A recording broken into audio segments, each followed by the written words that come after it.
जय हिंद मेरे प्यारे ब्रिजेशियन टॉपर।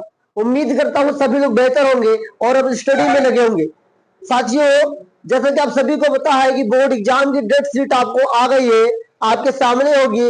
आपको पता भी चल गया होगा किस डेट में कौन सा एग्जाम होने वाला है। तो अपने एग्जाम की बेहतर तैयारी के लिए रिवीजन और प्रैक्टिस बहुत ही जरूरी है। आप रिवीजन करते रहिए, प्रैक्टिस करते रहिए और टेस्ट पे टेस्ट देते रहिए। पिछली लास्ट क्लास में हम लोगों ने साथियों चैप्टर्स 12 को समाप्त किया था और अच्छे से हम लोगों ने उनके प्रश्नों को भी लगाए थे। आज बारी आ गई है एक नया चीज सीखने के लिए, एक नए चैप्टर की शुरुआत करने के लिए।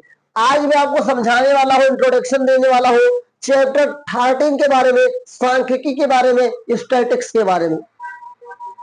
ये एक ऐसा चैप्टर साथियों जो कि बहुत इंपॉर्टेंट चैप्टर है। इसे कई सवाल हर साल पूछे जा सकते हैं और पूछे जाते भी हैं साथियों, और इस साल भी आने के चांसेस भी हैं।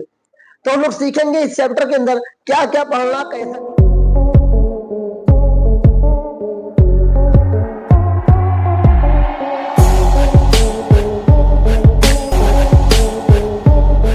एक चीज याद रखिए, क्लास 10 में सांख्यिकी के अंदर 3 चीज पढ़ा जाता है। क्या पढ़ा जाता है? सांख्यिकी के अंदर 3 चीज पढ़ा जाता है। क्या पढ़ा जाता है? पहला जो पढ़ा जाता है वो माध्य पढ़ा जाता है साथियों। दूसरा जो पढ़ा जाता है प्यारे साथियों, ये पढ़ा जाता है बहुलक। क्या होता है? बहुलक। चलिए, तीसरा जो पढ़ा जाता है वो आपका पढ़ा जाता है माध्यक। क्या पढ़ते हैं? माध्यक। चलिए, बहुत इंपॉर्टेंट, बहुत ही सिंपल वे में समझाऊंगा। माध्य को इंग्लिश में बोलते हैं मीन। क्या बोलते हैं? मीन। ओके, इसे बोलते हैं मोड। क्या बोलते हैं? मोड। इसे बोलते हैं मीडियन। क्या बोलते हैं? मीडियन। ओके, उम्मीद करता हूं यहां तक जो समझने के साथ साथ सर यहां पे ए लिख लीजिए, मीडियन। अब ध्यान से देखिएगा, माध्य, बहुलक, माध्यम, माध्यक जिसे बोलते हैं। इन 3 चीज के बारे में हमें इस चैप्टर के अंदर पढ़ना है। सबसे पहले माध्य की बात करें तो माध्य को आगे हम लेकर चलते हैं। तो माध्य को साथियों 3 विधियों से निकाला जाता है। नंबर 1 विधि होती है प्रत्यक्ष विधि। कौन सी विधि होती है? प्रत्यक्ष विधि। चलिए, नंबर 1 विधि है प्रत्यक्ष विधि। नंबर 2 विधि है साथियों कल्पित विधि। क्या है? कल्पित माध्य विधि। ओके, तीसरा नंबर यहां पर आपको मिलेगा साथियों पग विचलन। क्या है? पग विचलन विधि। चलिए, यहां तक आपको पता चल गया होगा कि साथियों सांख्यिकी के अंदर हमें क्या क्या पढ़ना है। माध्य पढ़ना है, बहुलक पढ़ना है, माध्यक पढ़ना है। और अगर माध्य की बात करें तो इसकी 3 विधि होती है निकालने की, प्रत्यक्ष विधि, कल्पित माध्य विधि और पग विचलन विधि। अब ध्यान से देखिए, प्रत्यक्ष विधि को इंग्लिश में बोलते हैं डायरेक्ट मेथड। क्या बोलते हैं? Direct method. चलिए, और कल्पित माध्य विधि को बोलते हैं एज्यूम्ड। क्या बोलते हैं? एज्यूम्ड। Assume to mean. क्या है? Assume mean method. चलिए, इतना हो गया। और पग विचलन विधि को साथियों बोलते हैं स्टेप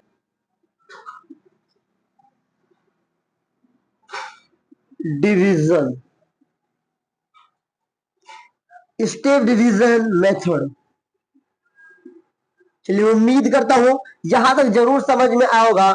अभी मैं आपको इस चैप्टर का एक चार्ट दे रहा हूं, उस चार्ट को आप बना लीजिए। सबसे पहले बात करते हैं प्रत्यक्ष विधि को ज्ञात करने का फार्मूला क्या होता है। याद रखिएगा, माध्य जो लिखा जाता है एक्स बार से लिखा जाता है। तो एक्स बार बराबर होता है साथियों sigma F I x I upon sigma F I.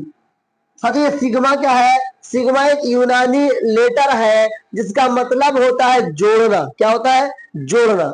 अब कल्पित माध्य विधि की बात करें तो यहां पर साथियों एक्स बार बराबर क्या होगा? A plus sigma F I D I upon sigma. सवाल उठ रहा होगा डी क्या है, एफ क्या है, एक्स क्या है। तो अब घबराइए नहीं, जब हम लोग सवाल को हल करेंगे अभी इसी क्लास के अंदर, इसको पढ़ने के बाद जब हम लोग साथियों उदाहरण को हल करेंगे तो मैं आपको सभी के ऊपर एक एक उदाहरण जरूर दूंगा। अब बात करता हूं पग विचलन विधि की, तो x bar is equal to a plus, ध्यान दीजिएगा, ए प्लस यहां पर होगा sigma F i u i upon sigma F i bracket बंद गुणे एच होता है। उम्मीद करता हूं कि आपको साथियों ये फार्मूले समझ में आए होंगे। अभी कुछ समझने की बात क्या है, लिखने की बात है। अभी आप लिखिए कि इस चैप्टर के अंदर क्या क्या होने वाला है। तो प्रत्यक्ष विधि जब हम लोग हल करेंगे तो इस तरीके का, इस फार्मूले का यूज करेंगे। जब कल्पित माध्य विधि का उपयोग करेंगे तो इसका उपयोग करेंगे, और जब पग विचलन विधि का उपयोग करेंगे तो यहां पर साथियों काम करेंगे। आगे बात करो, जब हम इसको हल करेंगे तो एक्स आई क्या है, एक्स आई होता है साथियों वर्ग अंतराल। क्या बोलते हैं, वर्ग अंतराल से निकलता है वर्ग चिन्ह, मतलब एक्स आई क्या है, वर्ग चिन्ह होता है।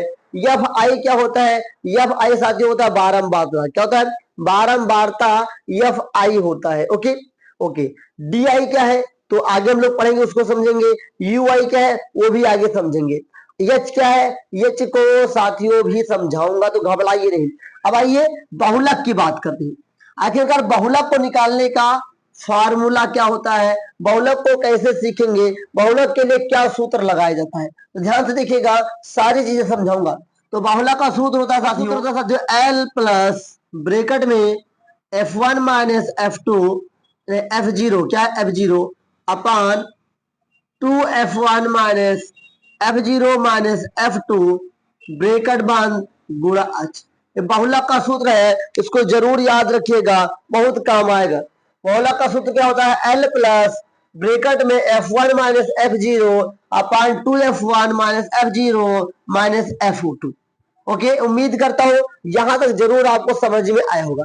अब आते हैं माध्यक की बात करते हैं कि माध्यक का सूत्र क्या है। माध्यक की बात करें, इसका सूत्र होता है साथियों प्लस ब्रैकेट में n अपान 2 माइनस सी एफ गुणे एच। ओके, चलिए यहां पर सी एफ क्या है, सी एफ साथियों संचयी बारंबारता होगी, एफ केवल बारंबारता होगा, और n जो होगा प्रतिच्छेदों की संख्या होगा, जितने भी परीक्षण ले जाएंगे उसका संख्या होगा। एच क्या होगा, वर्ग सीमा होगी। ये अभी आपके समझ में कुछ भी नहीं आ रहा होगा, कोई डाउट नहीं। इस चार्ट को जो मैंने दिया है इसको एक बार अपनी कॉपी में आप लोग बना लीजिए। मैंने क्या समझाया, इस सांख्यिकी के अंदर चैप्टर 13 के अंदर में क्या क्या पढ़ना है, माध्य पढ़ना है, बहुलक पढ़ना है, माध्यक पढ़ना है। माध्य की बात करें, माध्य को 3 तरीकों से निकाला जाता है, प्रत्यक्ष विधि से जिसका फार्मूला मैंने बताया, कल्पित माध्य विधि से जिसका मैंने फार्मूला बताया, पग विचलन विधि से जिसका मैंने फार्मूला बताया। फिर यहाँ पर बहुलक को बात करें तो बहुलक के लिए मैंने फार्मूला दिया, माध्यक के लिए भी फार्मूला दिया। उम्मीद करता हूं जो मैंने भी फार्मूला समझाया है ये आपको जरूर समझ में आएगा, और अगर आपको कोई डाउट है तो अभी आपको सारा डाउट क्लियर हो जाएगा जब हम लोग सवाल लगाएंगे। इसको एक बार अपने कॉपी पे लिख लीजिए, फिर हम लोग आगे बढ़ते हैं और चलते हैं कुछ सवाल को भी हल करते हैं। साथियों हम लोग कुछ उदाहरण का उपयोग करते हुए जो हमने पहले सीखा है ये क्या क्या पढ़ना है उसको प्रैक्टिकली सीखते हैं। देखिए साथियों, हम लोग उदाहरण नंबर 1 लेते हैं बुक का, लेकिन किसी स्कूल की कक्षा 10 के 30 विद्यार्थियों द्वारा गणित के एक पेपर में 100 में से प्राप्त किए गए अंक नीचे एक सारणी में दिए गए हैं। इन विद्यार्थियों द्वारा प्राप्त अंकों का माध्य ज्ञात कीजिए। मतलब सवाल ये पूछ रहा है कि यहाँ पे प्राप्तांक ऊपर लिखा हुआ है और विद्यार्थियों की संख्या नीचे लिखी हुई है। सबसे पहले याद रखिए कि जब भी इस प्रकार का कोई आपके पास आए सवाल तो सबसे पहले आपको एक चार्ट देना होता है। चार्ट देने के लिए आपको इसे खड़ी श्रृंखला में लिखना होता है। तो आइए इसको हम यहाँ पर खड़ी श्रृंखला में लिखते हैं, और कैसे लिखते हैं ध्यान से देखिए क्या क्या लिखना होता है। सबसे पहले एक लाइन ऐसे हम लोग खींच लेंगे। सबसे पहले प्राप्तांक लिखना है। क्या लिखना है, प्राप्तांक, ध्यान दीजिएगा। चलिए प्राप्तांक की बात करते हैं, और प्राप्तांक को हम लोग लिखते हैं एक्स आई से। ओके, फिर लिखा है विद्यार्थियों की संख्या। मैं डायरेक्ट लिख रहा हूं, विद्यार्थियों की संख्या को एफ आई से लिखते हैं। आप लोग विद्यार्थियों की संख्या लिख लीजिएगा। ओके, फिर एक बॉक्स हमें और जरूरत पड़ेगा। ओके, अगर प्राप्तांक की बात करें तो इसको 10 वाले कितने विद्यार्थी हैं, इसको इस तरीके से आपको लिखना ही पड़ेगा। 10 वाले हमारे पास एक विद्यार्थी है साथियों। 20 वाले कितने हैं, एक विद्यार्थी है। 36 वाले कितने हैं, 3 विद्यार्थी हैं। चलिए 40 वाले कितने विद्यार्थी हैं, 4 विद्यार्थी हैं, 50 नंबर वाले 2 विद्यार्थी हैं, 60 नंबर वाले 4 विद्यार्थी हैं, 70 नंबर वाले 4 विद्यार्थी हैं, 72 नंबर वाले 1 विद्यार्थी हैं, 80 नंबर वाला 1 विद्यार्थी है और 88 नंबर वाला भी 2 विद्यार्थी है। 92 वाला कितने विद्यार्थी है? 3 है। और 95 वाला कितना है? 1 है। चलिए, इतना करने के बाद आगे हम बढ़ते हैं। सबसे पहले हमें माध्य ज्ञात करना है। क्या ज्ञात करना है? माध्य। तो माध्य हम कई विधियों से निकालते हैं। सबसे पहले मैं आपको सिखाता हूं प्रत्यक्ष विधि। अगर मैं यहां पर लिखूं प्रत्यक्ष विधि से, क्या लिखूं? प्रत्यक्ष। क्या है? प्रत्यक्ष, सॉरी। चलिए, प्रत्यक्ष विधि। अगर हम प्रत्यक्ष विधि की बात करें तो प्रत्यक्ष विधि का सूत्र क्या होता है? X bar equal to sigma F I x I upon sigma F i. चलिए, तो सबसे पहले मेरे प्यारे ब्रिजेशियंस, मैंने आपको क्या बताया कि सिग्मा का मतलब है जोड़ना। तो अगर एफ आई की बात करें तो एफ आई तो हम यहां से निकाल लेंगे, लेकिन हमारे पास तो भैया एफ आई एक्स आई नहीं है। तो आइए हम यहाँ पर एफ आई एक्स आई कैसे निकालेंगे? यहाँ पर लिखेंगे एफ आई और एक्स आई। इसका मतलब हुआ इसको गुणा करना है। मतलब 10 को 1 से गुणा करेंगे 10 आएगा, इसको इससे गुणा करेंगे 20 आएगा, इसको इससे गुणा करेंगे 3 6 18 का 8 हासिल आया, 1 3 3 का 9 1 10 हो गया। 40 को 4 से गुणा करेंगे 160 आएगा, 50 को 2 से गुणा करेंगे 100 आएगा, 60 को 40 से गुणा करेंगे 240 आएगा, 70 को 40 से गुणा करेंगे 280 आएगा, 72 को 1 से गुणा करेंगे 72 ही आएगा, 80 को 1 से गुणा करेंगे 80 ही आएगा, 88 को 2 से गुणा करेंगे 100 कितना बोलते हैं 176 आएगा। कितना आएगा? 176 आएगा। 92 को 3 से गुणा करेंगे तो 9 त्रिक 27 276 आएगा। और 95 को 1 से गुणा करेंगे 95 आएगा। आइए, तो अगर हम पहले बात करें सिग्मा एफ आई की, तो यहां पर हम निकालेंगे साथियों सिग्मा एफ आई। चलिए, सिग्मा एफ आई क्या होगा? इसको जोड़ लेंगे। सिग्मा का मतलब जोड़ना होता है, इस बात को याद रखिएगा। 1 1 2 3 2 5 5 4 9 9 2 11 11 4 15 4 19 1 20 20 3 23 3 23 और 3 कितना होगा साथियों? 26 1 27। कितना? 27 विद्यार्थी कर देंगे और अपना ये सवाल क्या हो जाएगा? सही हो जाएगा। अब देखते हैं हम लोग इसको कैसे हल करते हैं। ध्यान से देखिएगा, हम गुणा कर चुके हैं, 95 कम 95 हो गया, तो टोटल कितना आएगा? 27 आएगा। चलिए, कोई बात नहीं, बहुत आसान है, बहुत ही सिंपल है। अब इसको जोड़ लेते हैं। 8 फिर 2 10 6 16 16 और 6 कितना होगा? 22 5 27 का 7 हासिल आएगा 2। आगे देखते हैं। 2 1 3 3 2 5 5 6 11 11 4 15 15 8 23 23 और 7 30 होगा, 30 7 38 38 और 7 45 45 और 7 52 52 और 9 कितना होगा साथियों?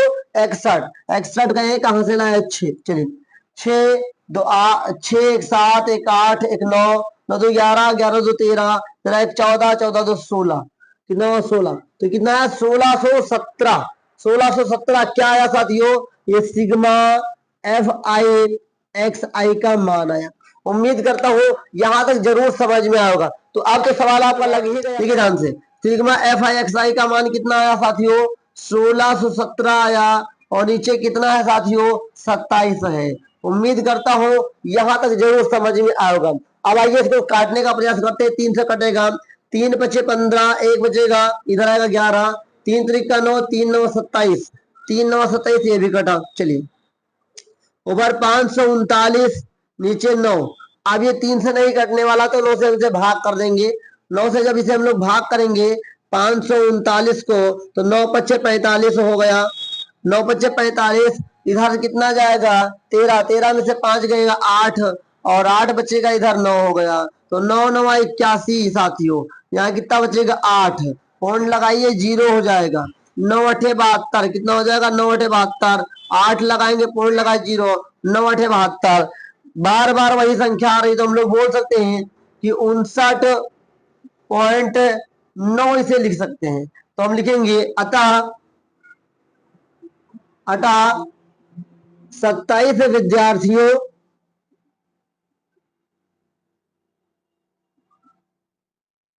द्वारा कुल प्राप्त अंकों का माध्य 59.9 है। उम्मीद करता हूं इसे समझ में जरूर आपको आया होगा। अब यहां ध्यान दीजिए, आप इसे घटा बढ़ा भी सकते हैं, आपकी इच्छा हो यहां तक का माध्य निकाल सकते हैं। इसमें टोटल विद्यार्थी देख सकते कितना है। तो आप तरीका याद रखिए, माध्य ज्ञात करने की प्रत्यक्ष विधि का फार्मूला क्या है? एक्स बार बराबर sigma F I x I upon sigma F I x I नहीं होता, इसको निकालना होता है। इसे पड़ी वाले ग्राफ को लाइन को ये खड़ी लाइन में लिख करके गुणा किया जाता है। उम्मीद करता हूं ये उदाहरण नंबर 1 में ये समझ में आया होगा आपको, और जो मैंने प्रत्यक्ष विधि आपको बताई है वो भी समझ में आई होगी। तो आइए अब हम लोग आगे बढ़ते हैं और अब हम लोग सीखते हैं अपना प्रत्यक्ष के बाद क्या सीखोगे भाई? प्रत्यक्ष के बाद सीखना है कल्पित विधि के द्वारा साथियों माध्य निकालना। क्या निकालना? माध्य निकालना। तो आइए साथियों हम लोग अब हम लोग सीखते हैं माध्य निकालने की साथियों कल्पित विधि को।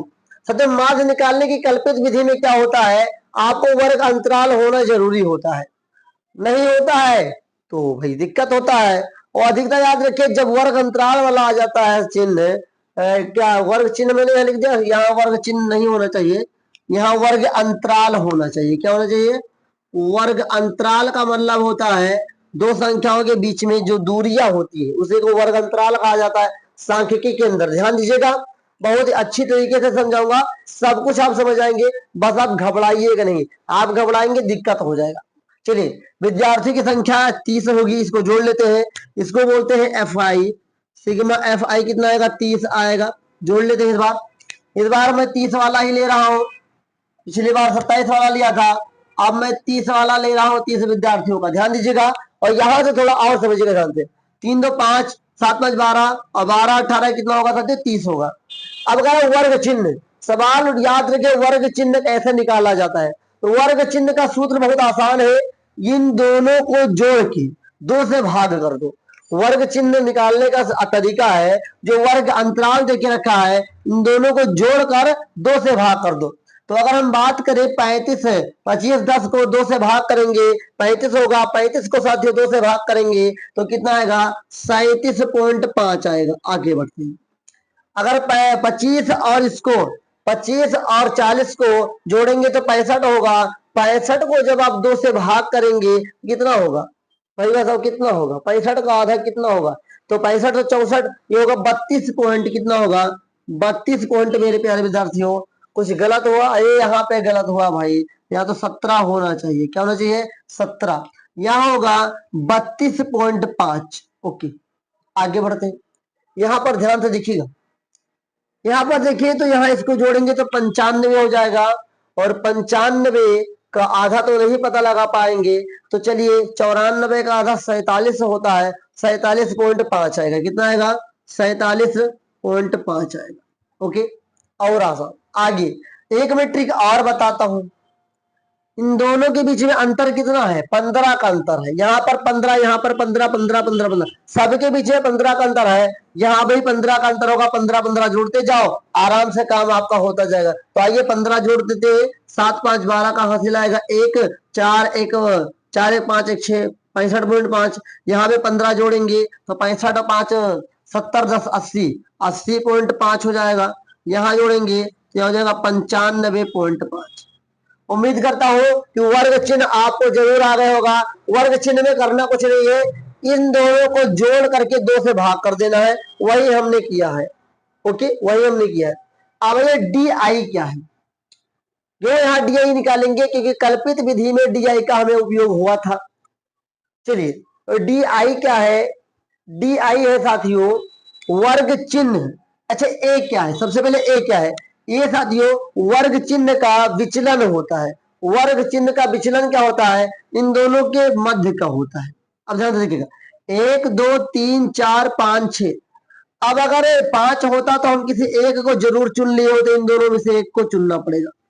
बीच वाले को ही विचलन कहते हैं। वर्ग चिन्ह के जो बीचों बीच में होगा उससे क्या कहते हैं? वर्ग चिन्ह के बीच का विचलन कहते हैं। याद रखिएगा हमेशा जो ए का मान होगा, अगर दो चीज ए का मान आ गया, अब यहाँ देखिए अगर बीचों बीच की बात करें दो चीज आ रहा है, तो इन दोनों में जो छोटा होगा उसे लेंगे। तो ए का मान हम कितना लेंगे साथियों, ए का मान हमेशा हम लोग लेंगे साथियों, यहाँ पर ए बराबर हो जाएगा 47.5, 47.5। ओके, 47.5 का हमने क्यों लिया, ए क्या है, ए वर्ग चिन्ह का विचलन, वर्ग चिन्ह के बीचों बीच। अब वर्ग चिन्ह के बीचों की बीच की बात करेंगे, दो संख्याएं आ गई, यहाँ पे देखें बीचों बीच में कुछ आ गए तो हम दोनों को चुनेंगे, नीचे से और ऊपर से दो चुन लिया। अब इन दोनों में जो छोटा होगा उसको हम वहां पे ले लेंगे। तो आइए डी आई निकालते हैं, एक्स आई माइनस ए। अब ध्यान दीजिएगा, मतलब कि एक्स आई माइनस ए का मतलब हुआ कि हमको एक्स आई में से ए घटाना है। अब ध्यान दीजिएगा, अगर इसमें से हम घटाएंगे सबसे पहले यहाँ से, यहाँ कितना है, यहाँ पर ध्यान दीजिएगा 17.5 माइनस 47.5 करेंगे तो देखिए 5 से 5 जगह 0 हो जाएगा, 7 से 7 जगह 0 हो जाएगा, यहाँ पर कितना 30 बचेगा, कितना बचेगा, माइनस का 30 बचेगा। चलिए यहाँ पर घटाए, यहाँ पर कितना है 32 माइनस 5 माइनस 47.5, 5 से 5 जाएगा 0, 7 में से 2 जाएगा 5, 4 में से 1 3 जाएगा, 1 बचेगा, मतलब कितना आएगा साथियों, ये -15 आएगा। और 47 पॉइंट इसमें से आएगा तो 0 बचेगा, कितना बचेगा 0। अब देखें तो इसमें से घटाएंगे तो 65.5 माइनस 47.5। ओके ओके, घबराइएगा नहीं, सारी चीजें याद रखिएगा। 5 से 5 जाएगा 0 बचेगा, 15 में से 7 जाएगा 8 बचेगा, कितना बचेगा 8 बचेगा। ओके, और इसके बाद साथियों, इसके बाद क्या होगा, यहाँ 5 में 4 जाएगा 1 बचेगा, कितना बचेगा। गलती हम लोगों से हुई थी, यहाँ पर 62 होना चाहिए, कितना होना चाहिए 62 होना चाहिए, हो जाती है गलती साहब, क्या कर सकते हैं। तो यहाँ 62 होगा, क्या होगा 62 होगा। चलिए तो यहाँ पर भी 15 आएगा, कितना आएगा 15 आएगा, तो यहाँ 15 हो गया साथियों। चलिए यहाँ 15 हो गया, और यहाँ पर कितना होगा, तो यहाँ पर भी तो कुछ गलती हुई होगी, यहाँ पर भी तो गलती हो गई, चलो ये पूरी गलती होगी हमको लग रहा है। तो यहाँ जब हम लोग 15 जोड़ लेंगे साथियों तो 5 2 7 और 6 1 7 70 हो जाएगा। यहाँ जब 15 जोड़ेंगे 7 5 12 का 2 हासिल लगा 1 और 7 7 1 7 1 कितना होगा साथियों, 7 1 8 1 9, कितना होगा 92 होगा। 77.5 में से 47.5 घटाएंगे तो यहाँ 30 बचने वाला है, और 92 में से 47 को हटाएंगे तो इधर हो जाएगा कितना, 12 में से 7 जाएगा 5 बचने वाला है, और इधर कितना बचेगा 8 में से 4 जाएगा 4 बचने वाला, 45। चलिए उम्मीद करता हूं यहां तक चीजें आपको समझ में आ गई होंगी कि मैंने वर्ग अंतराल से कैसे वर्ग चिन्ह निकाला, और वर्ग चिन्ह की मदद से साथियों कैसे मैंने डी निकाला। ओके, इतना आपको समझ में जरूर आना चाहिए। डी आई क्या है, डी आई साथियों वर्ग चिन्ह और वर्ग चिन्ह के विचलन का अंतर होता है। डी आई क्या होता है, वर्ग चिन्ह और वर्ग चिन्ह के विचलन के बीच का अंतर होता है डी आई। अब आइए एफ आई और डी आई निकाल लेते हैं। तो एफ आई क्या है अपना, यहाँ है, डी आई कहाँ है, यहाँ है। तो ध्यान से देखिएगा, 30 दूना 60 हो जाएगा, माइनस का 60 हो जाएगा, 15 तिया 45 माइनस का 45 हो जाएगा, 7 यहाँ पर है, 7 0 0 हो जाएगा, 15 छक्का 90 हो जाएगा साथियों, 30 छंग 180 हो जाएगा, और 45 छंग कितना होगा, 6 को 24 6 35 270 हो जाएगा। अब ध्यान दीजिए, अब पहले सबसे पहले हम सूत्र लिखते हैं। सूत्र क्या है, तो ध्यान दीजिए, माध्य ज्ञात करना है किस विधि से, कल्पित विधि से। किससे, कल्पित माध्य विधि। अब मेरे प्यारे बच्चों, कल्पित माध्य विधि से जो माध्य निकाला जाता है उसका सूत्र क्या होता है, एक्स बार इक्वल टू, ध्यान दीजिए सारी चीजें मैं सिखा रहा हूँ, सारी चीजें। इसका सूत्र क्या होता है, A plus sigma F I D I upon sigma F I. अब यहाँ देखिए, सिग्मा एफ आई तो हमें पता है, ए का मान भी पता चला है, लेकिन सिग्मा एफ आई डी आई कहीं पता चला, तो आइए यहाँ पर निकालते हैं सिग्मा साथियों एफ आई डी आई। अब ध्यान से देखिएगा, यहीं पर ही सिग्मा लगा दें, चलिए यहाँ पर सिग्मा लगा दें, इसको यहाँ से हटा देते हैं। चलिए इसको जोड़ लेते हैं, जोड़ेंगे तो ये कितना होगा, इसको माइनस माइनस प्लस हो जाएगा, तो ऊपर हो जाएगा साथियों माइनस 105, प्लस करेंगे ये कितना हो जाएगा, 9 दूना 9 17 कितना 270, कितना हो जाएगा 270 प्लस 270 540, कितना 540, 540 में से प्लस माइनस माइनस 105 जाएगा, साथियों 435 बचेगा, कितना बचेगा 435। हम लोग कह सकते हैं साथियों कि सिग्मा, ध्यान दीजिएगा, चलो यही से हटा देते हैं, सिग्मा एफ आई डी आई बराबर कितना होगा 435। उम्मीद करता हूं ये जरूर समझ में होगा। तो आइए यहां से मैं निकालता हूं इसका माध्य कितना होगा। ध्यान दीजिएगा, ए का मान अपना कितना आया है 47.5 प्लस इसका मान कितना है 435, नीचे इसका मान कितना है 30 है। चलो भाई 30 है तो 30 से ऊपर वाले को भाग करते हैं। 435 को 30 से भाग करेंगे, 30 एक कम 23, 13 बचेगा 35, 30 चौको 120, 15 बचेगा, पॉइंट लगाएंगे 0, 3 बचे 15, 150 हो जाएगा। काट दो भाई। चलिए कितना आया, ये आया x bar equal to 47.5 plus 14.5। अब इसे जोड़ लेते हैं, एक्स बार इक्वल टू 5 5 10 के 0 से लेगा 1, 7 4 11 12 से लेगा 1, 4 1 5 1 6। तो हम लोग कह सकते हैं एक्स बार इक्वल टू 62 आया। क्या आया 62। तो हम लोग कह सकते हैं, यहां पर ध्यान दीजिए, यहां पर हम कह सकते हैं अतः 30 विद्यार्थियों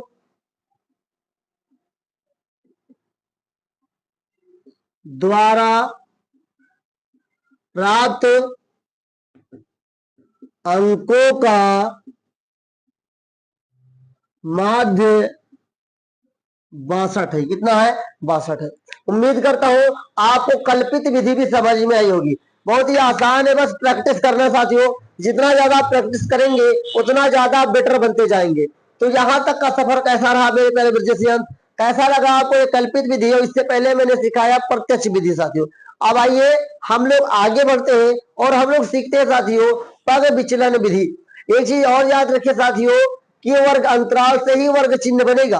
वर्ग चिन्ह के लिए क्या करना है, वर्ग अंतराल को जोड़कर 2 से भाग कर देना है, और वर्ग चिन्ह से ही वर्ग चिन्ह का विचलन बनता है। इसके बीचों बीच में जो संख्या होती है वही ए का मान होती है। बीचों बीच में नहीं मिल रहा है तो 2 संख्या लेकर जो उसमें से छोटी होगी वही ए का मान हो जाएगा। उम्मीद करता हूं यहां तक आपको समझ में आया होगा। और आइए हम लोग आगे बढ़ते हैं और देखते हैं पग विचलन विधि। अब आइए मेरे प्यारे ब्रजेशियंस, अब हम लोग सीखते हैं माध्य निकालने की पग विचलन विधि। आप कहेंगे सती सवाल तो वही है, कोई बात नहीं साथियों, सवाल वही है तो और अच्छा हो जाएगा हमारे लिए, क्योंकि हमारे अगर कल्पित मान में 62 आंसर आया था और पग विचलन विधि में भी तो उतना आंसर आना चाहिए। विधि कोई भी हो, कहते ना कि रास्ता कोई भी हो, मंजिल नहीं बदलनी चाहिए। साथियों विधि कोई भी हो, एक सवाल का 2 आंसर थोड़ा आ सकता है, एक सवाल का तो आंसर वही आएगा। तो आइए हम लोग देखते हैं कि पग विचलन विधि को कैसे लगाएंगे। सबसे पहला सवाल कि UI की जरूरत क्यों पड़ी। तो साथियों एक बार हम पग विचलन विधि के लिए सूत्र देखते हैं। क्या होता है, x bar equal to a plus f i sigma में UI upon sigma F i h, ये अपना सूत्र होता है साथियों। क्योंकि साथियों पग विचलन विधि का सूत्र ही होता है एक्स बार बराबर ए प्लस है sigma F I UI upon F I गुणे एच, इसलिए हमें UI की जरूरत पड़ी। अब यहाँ पे एक नया सदस्य जुड़ा एच। एच क्या है, ये जो यहाँ पे सदस्य वर्ग अंतराल है इसकी वर्ग सीमा होती है। क्या होती है वर्ग सीमा, का मतलब हुआ इन दोनों के बीच में अंतर कितना है। तो अगर इन दोनों के बीच में हम बात करें तो यहाँ पर साथियों सबके बीच में 15 15 का अंतर है, तो एच का मान कितना हो जाएगा, एच का मान साथियों 15 हो जाएगा। ओके 15 हो जाएगा, इतना समझ में आया। अब देखिए ध्यान से, सबसे पहले UI क्या है, UI बराबर होता है एक्स आई माइनस ए अपान एच। तो एक्स आई माइनस ए तो हम लोग साथियों पहले ही निकाल चुके हैं अपना। यहाँ पर एच के भाग करना है, सबसे इन सभी में 15 से भाग करेंगे। 15 से यहाँ पे भाग करेंगे तो -2 आएगा, 15 से यहाँ पर भाग करेंगे तो साथियों -1 आएगा, 15 से 0 में भाग करेंगे 0 ही आएगा, 15 को 15 से भाग करेंगे 1 आएगा, 15 को 2 से सॉरी 15 से 30 में भाग करेंगे तो 2 आएगा, 15 से 4 में भाग 45 में भाग करेंगे तो 3 भाग, कितना आया 3 आया। चलिए इतना आपको समझ में आना चाहिए। अब सवाल उठता है साथियों कि एफ आई और UI कैसे निकालेंगे। तो जैसे इससे पहले हम लोग डी आई और एफ आई निकाले वैसे इसको भी निकालेंगे, मतलब कि इसको इससे गुणा करेंगे। तो 2 दूनी 4 -4, 3 एक कम 3 -3, 7 0 0 0, 6 कितना है 6 एक कम 6, 6 दूनी 12, 6 त्रिक 18। चलिए उम्मीद करता हूं इतना जरूर समझ में आया होगा। अब देखिए सिग्मा एफ आई और यू आई इसको जोड़ लीजिए। तो 12 6 18, 18 दूना 36, 36 में से 7 जाएगा तो कितना बचेगा? 29 बचेगा। कितना बचेगा? 29 बचेगा। तो एफ आई यू आई का मान 29 आएगा। तो मेरे भाई 4 3 7 ये माइनस का था, तो यहाँ 7 इन दोनों के सबके जोड़ में से घटाना तो पड़ेगा। तो साथियों 36 में से 7 जाएगा तो 29 बचेगा ही बचेगा। तो आइए अब हम लोग पग विचलन से देखते हैं क्या अपना आंसर सही आएगा या नहीं आएगा। तो एक्स बार इक्वल टू ए का मान हम वहां से रखेंगे 47.5 प्लस इन सब का मान, ऊपर वाले का मान 29 आया है, 29 लिख लो, नीचे 30 है 30 लिख लो, और एच का मान कितना आया? 15 आया है। कितना आया? 15 आया है। देखिए ध्यान से, तो 15 एकम 15, 15 दूना 30 होता है। तो x bar equal to 47.5 plus 29/2, 29/2 हो जाएगा। तो x bar equal to 47.5 plus 29 को जब आप इससे भाग करेंगे 2 से तो आएगा 14.5। कितना आएगा? 14.5। तो एक्स बार इक्वल टू 5 5 10 के 0 हो जाएगा 1, 7 4 11 12 का 2 हो जाएगा 1, 4 1 5 1 6। तो एक्स बार भी कितना आया? 62। हम लोग यहाँ देख सकते हैं कि पहले इसी सवाल को लगाए थे दूसरे विधि से, तब भी हमारा 62 आंसर आया था। इस बार भी कितना आंसर आया? 62 आया। तो याद कर लीजिए, कोई भी विधि हो, माध्य निकालने की कोई भी विधि हो, चाहे प्रत्यक्ष विधि हो, चाहे कल्पित विधि हो, चाहे साथियों पग विचलन विधि हो, आंसर उतना ही आएगा। मतलब कि साथियों तरीका बदलने से मंजिल पे असर नहीं पड़ना चाहिए, ये सवाल माध्य का कहना है। दूसरी बात, आपके मन में उठ सकता है कि साथी सर जी आपने प्रत्यक्ष वाला सवाल जब लगाया तो 62 आंसर नहीं है। तो मेरे प्यारे विद्यार्थी, वहां पे मैंने 27 स्टूडेंट्स लिया था, यहाँ पे 30 विद्यार्थी मैंने लिया है। तो इसलिए मैंने दो विधि को एक जैसे सवाल पे ट्राई किया है और दूसरी विधि को एक दूसरे सवाल पे ट्राई किया है। उम्मीद करता हूं माध्य निकालना आपको आ गया होगा। माध्य निकालने की तीनों विधि आपको पता चल गई होगी। सवाल में जब बताया जाए कि किस विधि का उपयोग करना है, उस विधि का स्पेसिफिक रूप से उपयोग करना पड़ेगा। दूसरी बात, कोई भी सवाल दे दिया गया, आपको जो अच्छा लगे उस विधि का उपयोग करके आप उस सवाल को हल कर सकते हैं। लेकिन अगर सवाल में दे दिया गया कि माध्य निकालने की कल्पित विधि का उपयोग करके माध्य निकालिए, माध्य निकालने की पग विचलन विधि के द्वारा माध्य निकालिए, तो आपको उसी विधि का उपयोग करना पड़ेगा। इसलिए अभी हम लोग एक्सरसाइज नहीं शुरू कर रहे हैं, अभी तो हम लोग सीख रहे हैं इस चैप्टर में क्या क्या पढ़ना है। तो अभी चूंकि मैं माध्य मैंने आपको बताया और माध्य 13.1 में केवल माध्य ही पढ़ना है। तो आइए अब इसके हम लोग सीखते हैं बहुलक और माध्यक कैसे निकाला। मेरे प्यारे ब्रिजेशियंस, हम लोग सीखने जाते हैं बहुलक कैसे ज्ञात किया जाएगा। सवाल में लिखा हुआ है, विद्यार्थियों के एक समूह द्वारा एक मोहल्ले के 20 परिवारों पर किए गए सर्वेक्षण के परिणाम स्वरूप विभिन्न परिवारों के सदस्यों की संख्या से संबंधित निम्नलिखित आंकड़े प्राप्त हुए। परिवार की मतलब 1 से 3 परिवार की बात की जाए तो परिवारों की संख्या कितनी है? 7। 3 से 7 सदस्य की बात की जाए तो 8 है। 5 से 7 वालों की 2 है। 7 से 9 वाले को 2 है। 9 से 11 वालों की है। अब हम कैसे निकालेंगे F0, F1, F2, LH कैसे निकालेंगे बहुलक के लिए? बहुत ही आसान है। सबसे पहले हम देखेंगे साथियों कि जो अपना बारंबारता है, बारंबारता तो ये आला होता है, इसमें सबसे बड़ी बारंबारता कौन सी है? तो इसमें सबसे बड़ी बारंबारता साथियों 8 है। क्या है? 8 है। तो जो ये 8 है ये F1 का मान हुआ। कितना हुआ? F1 का मान। याद रखिए F1 का मान 8 हो गया। और इसके सामने वाला वर्ग अंतराल कौन सा है? 3,5 का है। 3,5 का, इसको भी छोड़ के इसे रख लीजिए। मतलब परिवारों की संख्या, मतलब यहाँ पे जो बारंबारता होता है, बारंबारता में साथियों जो सबसे बड़ी बारंबारता होती है वो F1 का मान होता है। F1 के ऊपर वाला जो होता है इसको बोलते हैं साथियों F0। क्या बोलते हैं? F0। तो F0 का मान 7 हो जाएगा। ओके। और जो F1 के नीचे होता है इसे F2 बोलते हैं। क्या बोलते हैं? F2। F2 का मान 2 हो गया। उम्मीद करता हूं यहां तक आपको जरूर समझ में आएगा कि सबसे बड़ी बारंबारता अपना F1 का मान बचेगा। F1 के मान के ऊपर वाला सा जो F0 का मान होता है, F1 के नीचे वाला क्या होता है? F2 का मान होता है। और इसके सामने जो वर्ग अंतराल होता है इसके पहली संख्या जो होती है इसे L का मान देते हैं। मतलब कि L बराबर 3 हो गया। अब H कहां से लेकर आओगे? H होता है वर्ग माप। वर्ग मतलब इन दोनों का अंतर, 3 और 5 के बीच का अंतर कितना होगा साथियों? 2 आएगा। उम्मीद करता हूं यहां तक जरूर समझ में आएगा। और इतना समझ लिए तो याद करिए सवाल लग ही जाएगा। चलिए आगे बढ़ते हैं। बहुलक के लिए क्या क्या जरूरी है? F1, F0, F2, LH जरूरी है। जिसमें मैंने आपको बताया है कि F0 कैसे निकालेंगे, F1 कैसे निकालेंगे, F2 कैसे निकालेंगे। तो जिस बारंबारता में सबसे बड़ी संख्या जो होती है उसे साथियों F1 कहते हैं। F1 के ऊपर वाला साथियों F0 होता है, F1 के नीचे वाला F2 होता है। तो यह सूत्र में रखेंगे, बहुलक के सूत्र में। और एक चीज और मुझे बताना है आपको कि जो आपकी सबसे बड़ी बारंबारता होगी, सामने वाला जो वर्ग अंतराल होता है उसमें जो छोटा होता है, मतलब जो सबसे पहले लिखा होता है उसको L लिखते हैं, और इन दोनों के बीच के अंतर को H कहते हैं। तो बहुलक का सूत्र क्या था, L। L का मान कितना आया अपना, L का मान साथियों 3 आया, प्लस F1 का मान कितना 8, F0 का मान 7, नीचे 2 गुणे F1 का मान, F1 का मान साथियों 8, माइनस F0 का मान कितना है, F0 का मान 7, माइनस F2 का मान कितना है साथियों 2, ब्रैकेट बंद, गुणे H, H का मान भी 2 है। अब हम लोग इसको हल कर लेते हैं। 3, ओके, 3 प्लस 8 भी 10 आ जाएगा, 1 बचेगा, नीचे 8 दूनी 16, 8 दूनी 16 माइनस 7 2 9, गुणे का 2, तो कितना हो गया 3 प्लस 1 बटा 16 में से जब 9 जाएगा तो 7 बचेगा, गुणे 2। देखिए 3 प्लस 2 कम 2 प्लस 7, 7 की केस 21 प्लस 2, नीचे आएगा 7, बराबर कितना आया 23 बटा, इसको भाग कर देंगे और अपना आंसर आ जाएगा।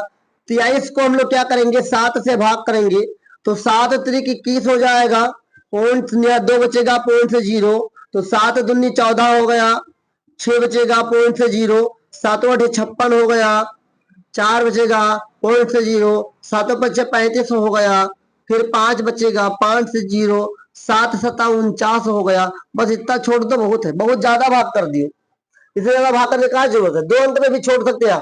इसका बहुलक कितना आएगा साथियों, बहुलक आएगा 3.8, 3.28, क्या 3.2857। तो हम लोग लिख सकते हैं कि अतः इस आंकड़े का बहुलक क्या है, बहुलक 3.2857 है। चलिए, उम्मीद करता हूं आपको जरूर समझ में आएगा बहुलक कैसे निकाला जाता है, और मैं ये भी आशा करता हूं कि अभी आपने जो माध्य निकाला है उससे आसान बहुलक आपको लगा होगा। बहुलक बहुत ही आसान है, आपने देख ही लिया है कितनी आसान तरीके से मैंने बहुलक आपके सामने बताया। इन 3 चीज को जरूर याद रखिएगा, कहीं पर भी बारंबारता में जाइएगा, बारंबारता में सबसे बड़ी बारंबारता खोजिएगा, F1 का मान, उसके ऊपर वाला F0 का मान, उसके नीचे वाला F2 का मान, उसी के सामने जो वर्ग अंतराल होगा उसमें छोटा वाला L का मान होगा, उसके अंतर को H लिख देंगे, बस आपका बहुलक निकल जाएगा। उम्मीद करता हूं कि आपको बहुलक निकालना आ भी गया होगा। और आइए अब हम लोग आगे सीखते हैं कि माध्यक कैसे निकाला जाए। अब आइए मेरे प्यारे ब्रिजेशियंस, हम लोग सीखते हैं माध्यक को निकालना कैसे निकालेंगे। सवाल लिखा हुआ है किसी स्कूल के कक्षा 10 की 51 लड़कियों की, याद रखिए लड़कियों कितनी 51 है, की ऊंचाइयों का एक सर्वेक्षण किया गया, मतलब ऊंचाई को नापा गया और निम्नलिखित आंकड़े प्राप्त हुए, माध्यक की ऊंचाई ज्ञात कीजिए। ध्यान दीजिए ये क्या है, तो सबसे पहले यहां पर मैंने बताया था ये बारंबारता है, और सबसे बड़ी बारंबारता खोज लीजिए, सबसे बड़ी बारंबारता 18 है, और उसी के सामने आ जाओ। चलो उसके सामने हम लोग आ गए। अब उसके सामने जब हम लोग आ गए तो यहां से क्या पता चलेगा, L का मान पता चलेगा और H का मान पता चलेगा। हम लोग देख सकते हैं कि साथियों हमारा पास L का मान कितना है 145 होगा, और H का मान कितना होगा, इन दोनों का अंतर 5 है, 2 चीज हम पा गए। अब हमें चाहिए n, तो n क्या है, n साथियों कुल आंकड़ों की संख्या है। तो कुल कितने आंकड़े हैं हमारे पास, अगर हम बात करें n की बात, तो टोटल को जोड़ेंगे तो ये 50 आएगा, तो n बराबर कितना आ गया 50। तो यहाँ n बराबर कितना हो जाएगा 50 साथियों, 50 नहीं 51 है, कितना 51 है, 51 लड़कियां हैं तो 51 होगा यहाँ पे, यहाँ पर भी क्या होगा 51 होगा। चलिए अब आ गई यफ कहाँ है, तो यफ अपना 18 होगा, यफ क्या है बारंबारता है। अब संचयी बारंबारता कैसे निकाला जाता है इसकी बात याद रखिए, इसको ऐसे लिख दीजिए और इसको जोड़ते जाइए, 7 4 11, चलिए 11 18 29 हो जाएगा, 29 11 40, 40 और 6 46, 46 5 51, कितना आएगा 51। मतलब यहाँ पे जो सबसे बड़ी संख्या है ये इस आंकड़े के कुल योग के बराबर ही आएगी। देखिए संचयी बारंबारता कैसे लिया जाता है, तो जो हमारा अपना बारंबारता होता है उसके सामने का वर्ग जो होता है, मतलब इसके ऊपर का वर्ग, मतलब जो ये वर्ग अंतराल है इसके ऊपर के वर्ग अंतराल के सामने का जो संचयी बारंबारता होगा वही CF का मान होगा। तो CF का मान कितना हो जाएगा 11। उम्मीद करता हूं आपको समझ में आ गया होगा। L का मान कैसे निकालेंगे, H का मान कैसे निकालेंगे, N का मान कैसे निकालेंगे, F का मान कैसे निकालेंगे और CF का मान कैसे निकालेंगे। F क्या है, बारंबारता है, सबसे बड़ी संख्या को बारंबारता ले लेंगे और इसी के सामने वर्ग अंतराल में L का मान निकलेगा और इसके बीच के अंतर को H कहते हैं, वर्ग परिमाप जिसे वर्ग सीमा कहते हैं साथियों। इसके ऊपर वाला जो अर्ग अंतराल है इसके सामने की संचयी बारंबारता वही CF का मान होगा। आइए इसको हम यहां पर पुट करते हैं, इस सवाल को हल करते हैं। तो माध्यक बराबर साथियों L का मान 145 प्लस N का मान 51 बटा 2 माइनस CF 11, नीचे F का मान कितना है साथियों 18, गुणे H का मान कितना है, H अपना साथियों 5 है। चलिए 145 प्लस 51 को 2 से भाग करेंगे 25.5 आएगा, माइनस 11 नीचे 18 गुणे 5। आगे देखते हैं 145 प्लस 25 में से 11 जाएगा साथियों 14.5 गुणे 18 गुणे 5 आएगा। अब आगे देखिए ध्यान से, तो हो जाएगा 145 प्लस 25 के 5 हाथ लगाएगा 2, 5 को 20 के 2 हाथ लगाएगा 2 और 5 कम 5 और 2 7, तो आएगा 72.5, नीचे हो जाएगा 18। अब हम लोग इसको और ज्यादा करेंगे, एक आसान तरीका है, इसको यहाँ से कट के यहाँ 0 बढ़ा लेंगे तो अपने पास इसको हम इस भाग को यहाँ पर हल करते हैं। कितना है हमारे पास 725 अपान 180, 5 से काटेंगे 5 कम 5 2 22 5 को 20 50 25 5 15 5 छक्का 30, 145 बटा 36 हो गया। अब इसको हम लोग भाग कर दे, किससे भाग कर दे 36 से भाग कर दे साथियों।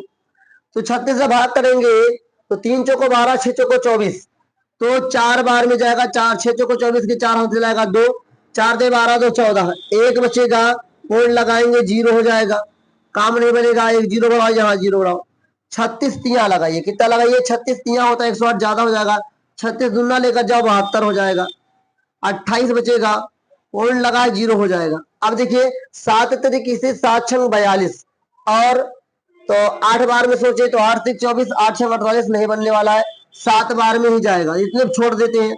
तो कितना आएगा हमारे पास आएगा 145 प्लस कितना आया 4.027, 145 में 4 जोड़ेंगे 149 आएगा 0.027। हमने पढ़ के रखा है कि पॉइंट के बाद अगर कोई संख्या 5 से बड़ी है तो इसे बढ़ जाता है, तो इसे लिख सकते हैं हम लोग 149.03। ध्यान दीजिए, तो 149.03 अपना क्या हो गया आंसर आ गया। तो अपना क्या है माध्यक आया, तो यहाँ लिखेंगे, यहाँ आंसर में यहाँ लिख रहा हूं हिंदी वाला, यहाँ लिखेंगे साथियों, अतः इस आंकड़े का माध्यक 149.03 है। अब याद रखिए चूंकि सारी दूरियां सेंटीमीटर में है तो हम इसे सेंटीमीटर में भी लिख सकते हैं, सेंटीमीटर है। चलिए अब माध्यक का मतलब होता है बीच का, क्या होता है बीच का। ध्यान दीजिए, छोटी सी मैं बात समझाना चाहूंगा। इसका मतलब यह हुआ कि आधी लड़कियां 149.03 सेंटीमीटर से छोटी है और आधी लड़कियां 149.03 सेंटीमीटर के बराबर या उसके आगे की है। उम्मीद करता हूं कि आपको साथियों माध्यक, बहुलक और माध्य निकालना आ गया होगा। बाकी अगर शुरू से लास्ट तक आप अच्छी तरीके से देखें बिना डिस्टर्ब के तो और भी बहुत ज्यादा आपको सीखने को मिला होगा। उम्मीद करता हूं कि आज की इस क्लास को सीखने के बाद आप इस चैप्टर को अच्छी तरीके से समझ पाएंगे और एक बार दोबारा इस क्लास को देख लीजिए या 2-3 सवाल लगा लीजिए, प्रैक्टिस कर लीजिए, समझ में आ जाएगा। आज की इंट्रोडक्शन वीडियो को हम लोग यहीं पे समाप्त करते हैं और नेक्स्ट क्लास में हम लोग मिलेंगे एक्सरसाइज 13.1 के 1 शॉर्ट वीडियो के साथ। तब तक के लिए देखते रहिए और प्रैक्टिस करते रहिए पिछले सवालों और पिछली क्लासों के साथ। मिलेंगे नेक्स्ट क्लास के साथ, तब तक के लिए जय हिंद, वंदे मातरम साथियों।